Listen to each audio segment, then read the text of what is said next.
ezalaki 2016 ezalaki ane ya mbutu nazomona te 2017 eza année ya identification. 2018 ezalaki Kanga Moïb. 2019 année ya réclamation. Ba politicien ba réclamer ni. Nous avons gagné. Je suis le président élu. Monsieur Fayoulou a eu l'occasion de démontrer qu'il avait raison. Il n'a pas réussi à le faire. Ba député ba réclamer pour nani ngala pasi ngala kimobola. Zongi sanye loko tata oyibe loko nanga. Zongi sango. Kande mati. Omoni président Luamba. Nanga. Tokufa na bango. Côté population ba mama ba kolela. Mama ndunda to sala ko to bokola bana na biso siko to fifa wapi. Kilomba tima ko kanti ba yambule bilanga to disile batekolo. Kisekeri aya ye moko wa atadi la biso makambo babotolo biso bilanga. Baba minganda kunanga wana. Notolala na libanda na bana bankoko nanga iwana. Tala nano arje to komi. Nako kende lisusu wapi. Félix Babalobaki.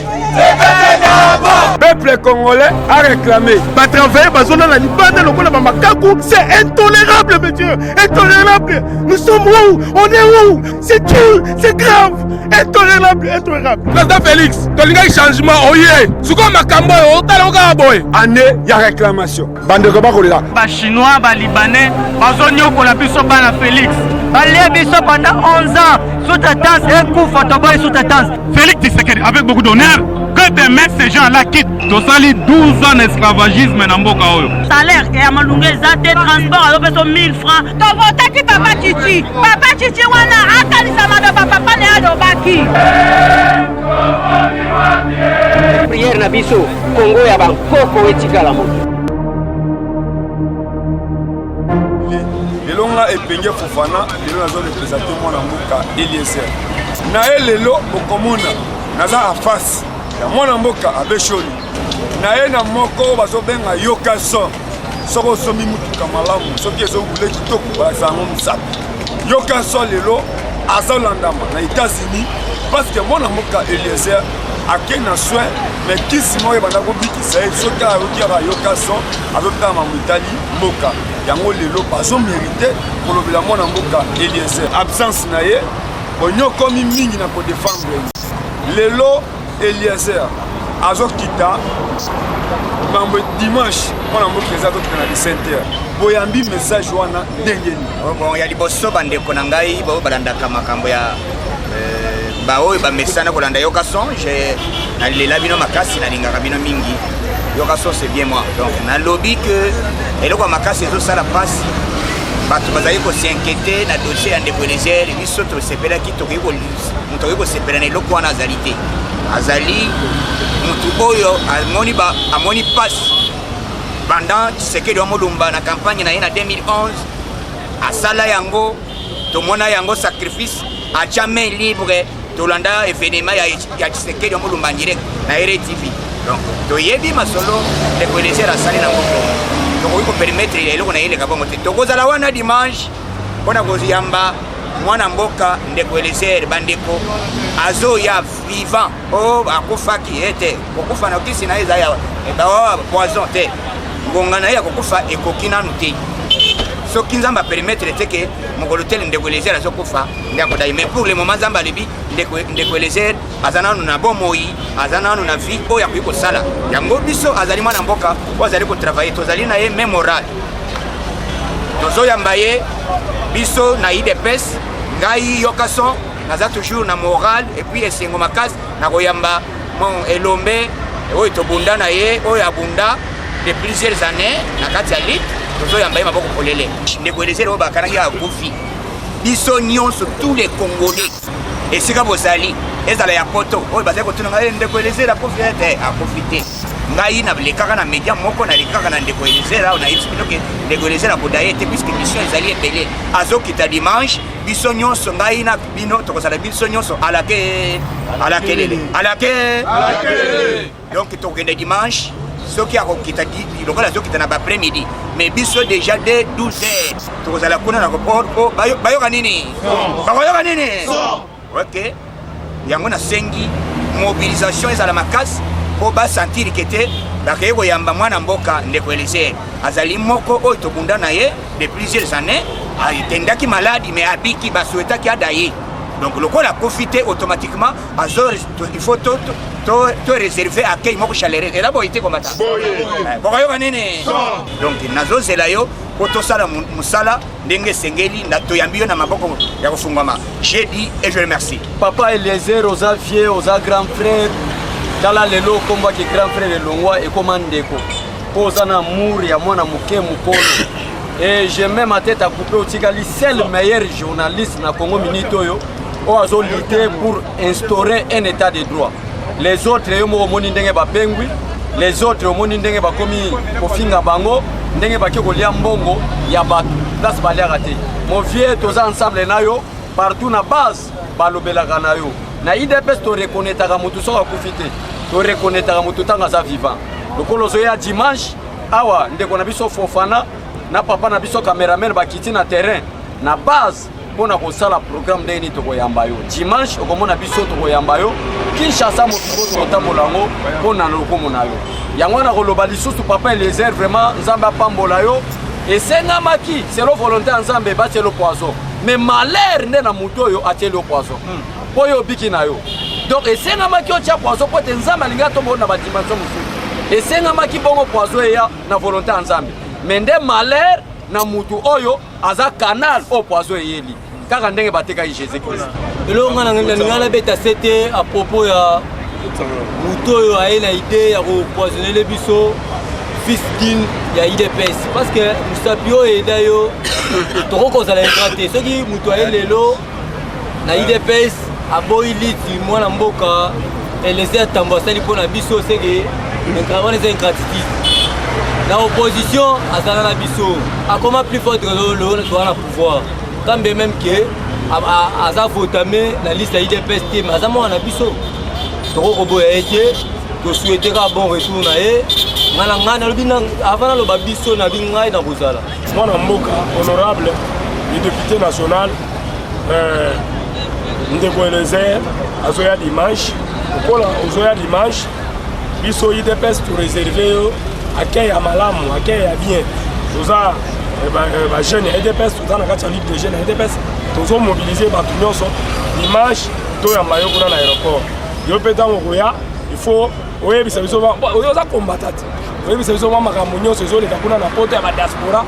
Ndenge bazo se comporter vis-à-vis na chef de l'État makamnyo faut même la biso pe yango parce que biso toza na posa koyeba ba vraie information ozo le kana poto yo pe to pesa ba vraie information ozo le kana na ici en tout cas oui malam na c'est makas merci dimanche c'est la journée moko boye officiel pe historique tout ça la nefis que moi na yamboka une fils du pays lokande ko Eliezer grâce, honneur, méritocratique na service oyo asali pour la nation congolaise, na service na pour la ndenge abundeli nation congolaise sans intérêt, asala kabusala na ya bomanisa ko takate mwana ya mboka nyoso ayuka azonga na nzela amakambo ya mabezo leka abandi ko kumisa yango tina suka c'est pour cela yango yo na ba grâce emsu ya bapandisango o bandimaki kozala na biso na bapasi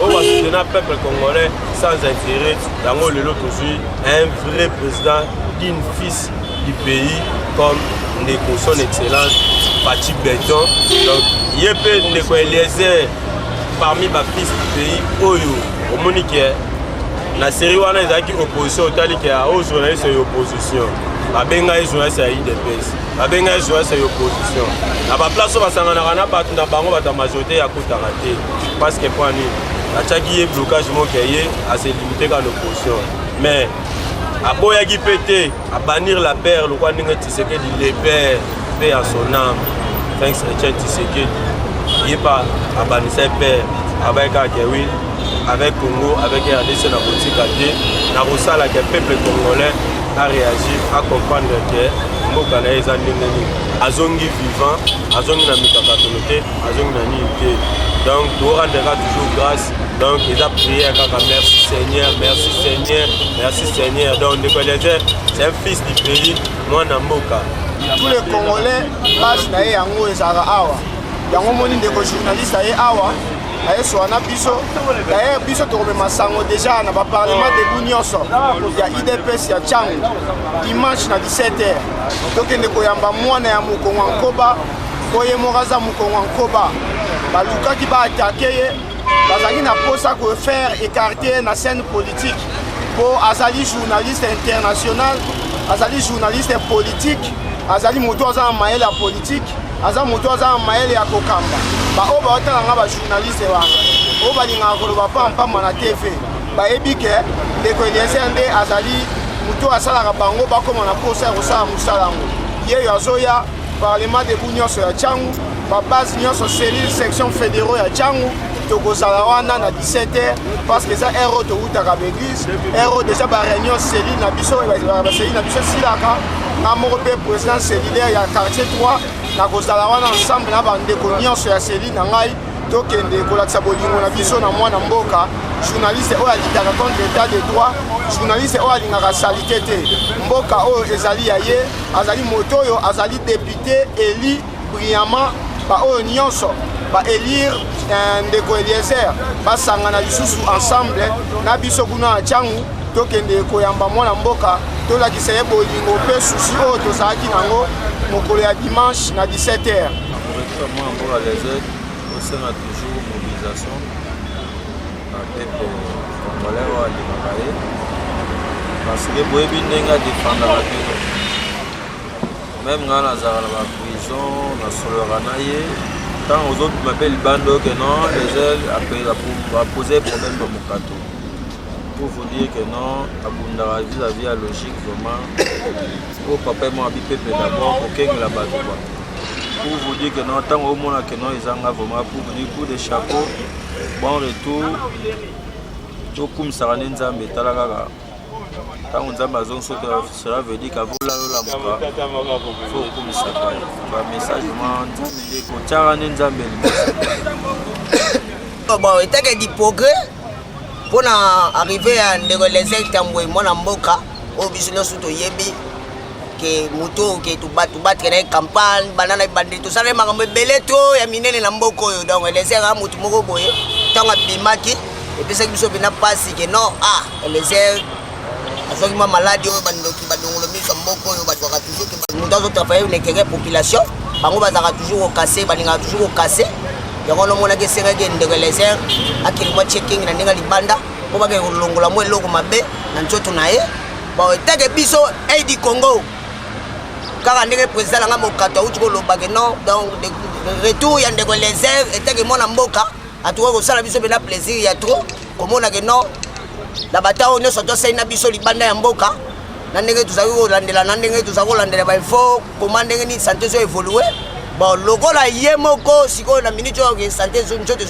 azongi ya marche tokozela retour na ye ya koya mpena tokoyamba ye mpena na motema mobimba na motema moko tokozala wana eteke aidi Congo epuis ye mpe azali moko na biso ya makambo etali force en tout cas ya yeda biso na makambo ebele baimage en tout cas retour na ye mpende kosala biso plaisir ya to tokozela ye yalamu na biso liloba ezaka moko dimanche nakonga 17h ekozala ndenge nini parce que oyo eza fausse d'hypocrisie bato bamemi mwana mboka Fati lelo président de la république mais aza na bato basacrifie milimo bato kwa baprésident mokaser nalingi osolola na ye parce que avant ya dimanche azolanda oyo na pokwa oyo na YouTube oyo ezoyebisa mwana mboka Eliezer akovivre du progrès na aéroport ya Njili to akovivre te ekofapana nayobia ntango oyo yawa c'est-à-dire koye place Eliezer ayaka afa saba makambo na ye to bana oya awa c'est-à-dire que ndeko Eliezer ntango azolongwa na avion elongwa na state kuna direct ezokitawa akuta biso za toza wana tozela ye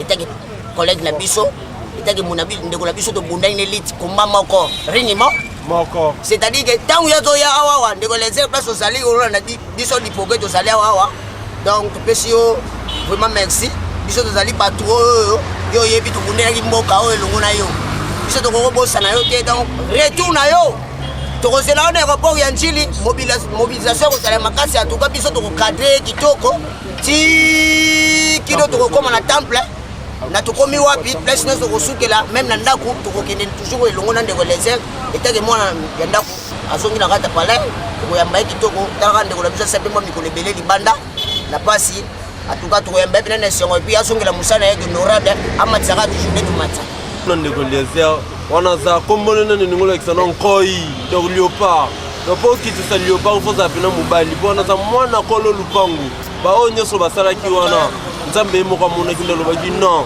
ye ifa azala kaka il faut arrêter na lit na komba oyo ya bundi yango tosepelaka arrive na ye aya biso force du progrès tozala wana mpona koassure sécurité na ye ekuti esika akoya na ndaku na temple na parti esika nyonso akende tozala na ye donc tosele kaka bon retour au pays ndeko Eliezer mwana ko lupango aux forces du progrès. Ouais, c'est la force du progrès. L'autre roba sera presque monsieur le bon, mais l'autre roba sera mon Eliezer.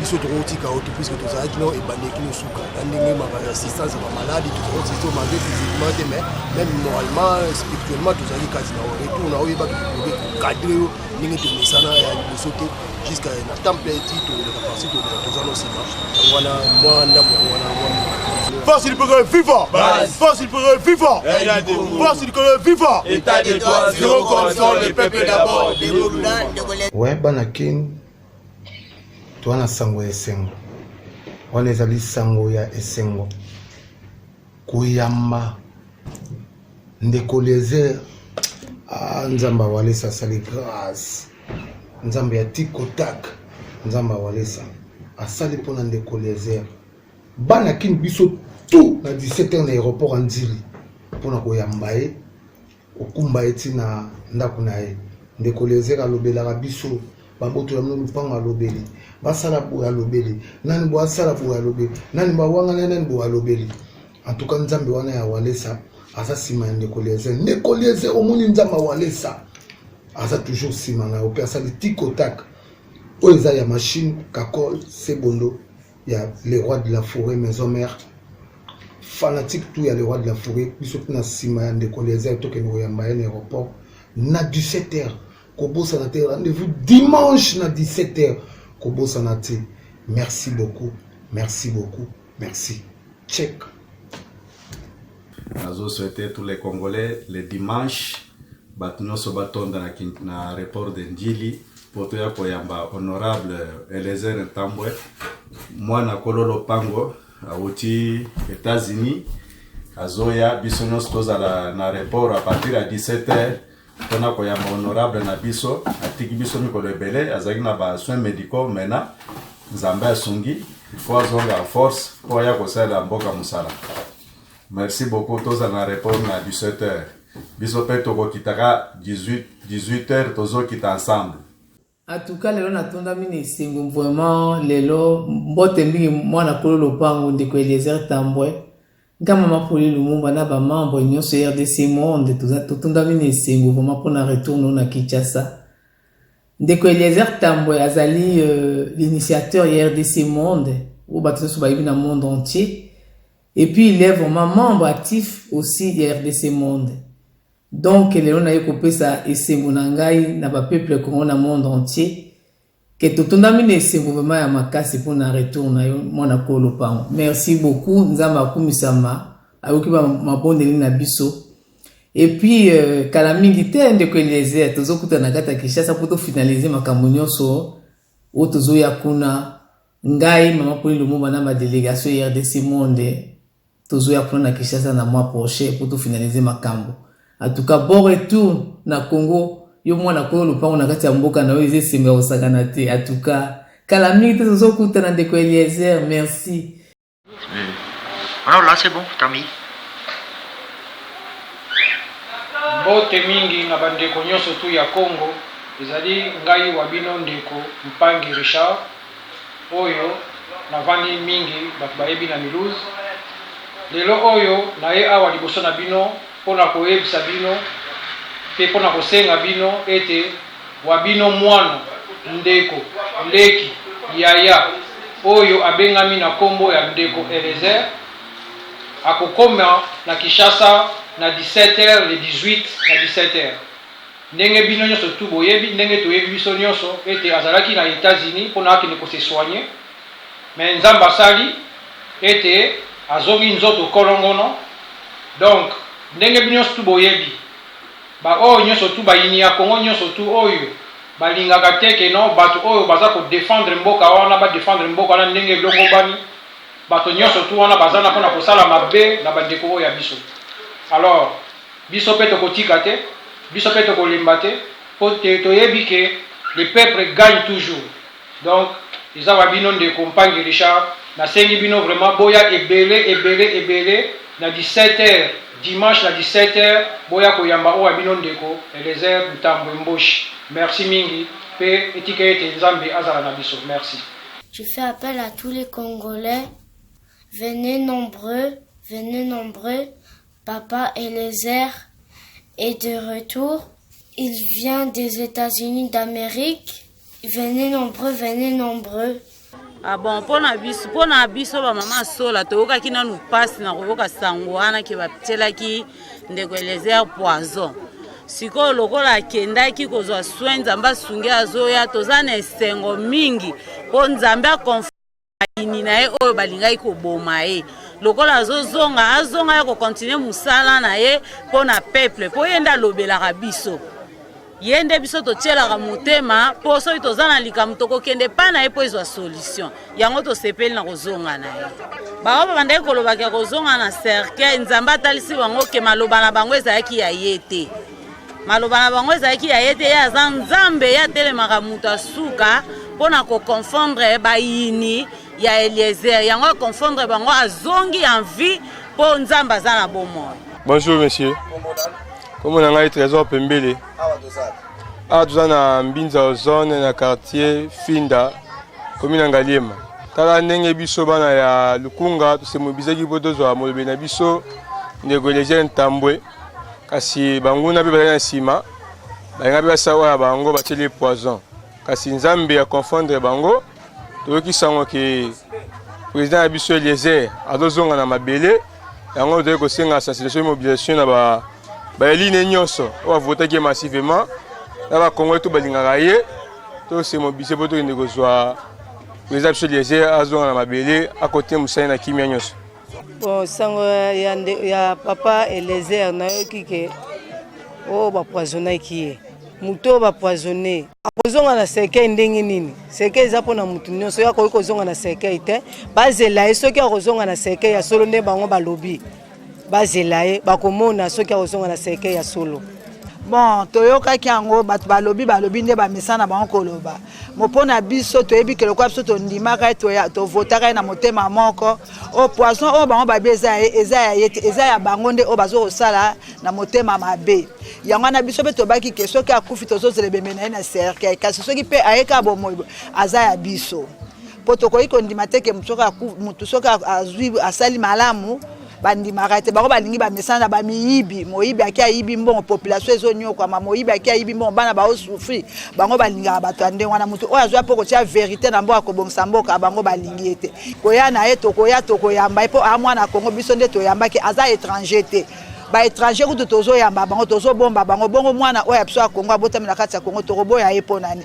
Tant toyokaki mpena message wana ya koloba ete ndeko Eliezer batieli poison mete meswaki makasi ebi biso tose sacrifiaki mutu nyonso soki toke na maponomi tango azopona mutu na ye cela veut dire quoi azopona mutu po akende kolobela ye yo moni tovotaki biso nyonso Lukunga mobimba honorable Eliezer lelo aza na kati ya Assemblée nationale na nsima ya mwa tango moke nani kutu makambo evandi malamu te toyoka o alie poison tolandela malamu o azali na mikili ya bapaya epai wapi bazali ko traiter ye epai ya minganga toyokaki mpena mitema pasi bamama balelaki bapapa balelaki bilenge mpo oyebi ete ndeko Eliezer aza mpena espoir ya bacongolais en général mpe bandeko ya Lukunga en particulier to bato tozalaki mpena na susi makasi tomitungisaki makasi mpona likambo yango wana confusion ekoteli bango ndeko Eliezer mwana mboka mwana kolo lopango ye wana aza kozongela biso na mboka mokolo na dimanche yango wana mpe nazoprofite kosenga na bandeko nyonso oyo bazwami na kati ya Kinshasa mpe na bandeko ya Lukunga biso nyonso tokutana na Limete na 7e mairie à partir ya 12h tokokutana na biso nyonso tokosangana tose mobiliser tokokende biso nyonso 13h tokolongwa wana tokokende na aéroport mpona koyamba mwana mboka Eliezer Ntambwe esika wapi tokokende kozwa ye aokita na vol ya 17h soki tokolongwa 13h eza mpona koevite baembouteillage ya nzela e tokozonga na ye badongolo miso batielaki ye poison na baoyo babandaki koloba ete akozonga te nayebi ete na miniti oyo mitema eza kobabila bango me nzambe nde moto afutaka bato akofuta bango kolandisama na misala na bango biso toza wana te mpo tosala règlement de compte wana totikeli yango nzambe kosengana na bana mai nyonso bana kaluka bino boyebi base eza ambassadeur de la paix nayebi te bino boyebi ke ye moko ndeko Eliezer ne kolobaki ye aza 207 donc ya koboya ezali te ye moko na Chine populaire donc nasenga bana kaluka biso nyonso tokutana na aéroport nji dimanche oyo ye moko honorable ndeko Eliezer azoya biso nyonso tokozalana na sika équipe nanga mpe tokozalana mpo tokompane bino donc ya koloba ezali te bomona ndeko Eliezer do Chine populaire soki 2016 ezalaki ane ya mbutu nazomona te 2017 eza année ya identification 2018 ezalaki kanga Moïse 2019 année ya réclamation bapoliticien baréclame nini nous avons gagné je suis le président élu M. Fayoulou a eu l'occasion de démontrer qu'il avait raison. Il n'a pas réussi à le faire. Ba député, ba réclamer. Pour l'année, n'ingala pas si n'ingala qui m'obola. Zongi sanye loko tata oibe loko n'anga. Zongi sango. Kande mati. Au moins le président Luamba nanga. Tokufa na bango. Côté population ba mama ba kolela. Baba ndunda tozosala ko tobokola bana na biso siko tokofiva wapi? Kilomba tima kokanti bayambule bilanga twadisile batekolo. Kisekeri aya ye moko wa atadila biso makambo babotolo biso bilanga. Baba minganda kunanga wana. Tozolala na libanda na bana bankoko nanga wana. Tala nano age tokomi. Nakokende lisusu wapi? Félix Babalobaki peuple congolais a réclamé. Ba travailler bazona na libanda lokola ba makaku, c'est intolérable monsieur, intolérable. Nous sommes où? On est où? C'est dur, c'est grave, intolérable. Président Félix, tolinga changement oye. Suko makambo otaloka boy. Année ya réclamation. Bande ko ba kolela. Ba chinois, ba libanais, bazonyo ko la biso bana Félix. Balé biso pendant 11 ans, sous-traitance et coup photoboy sous-traitance. Félix Tshisekedi avec beaucoup d'honneur. Que demain ces gens-là quittent. Tosali 12 ans d'esclavagisme dans Mboka Oyo. Salaire et à Malungé Zate, transport à l'opération 1000 francs. T'as voté qui Papa Chichi? Papa Chichi, wana, akali samada papa ne adobaki. Prière na biso, Congo ya bankoko etikala moto.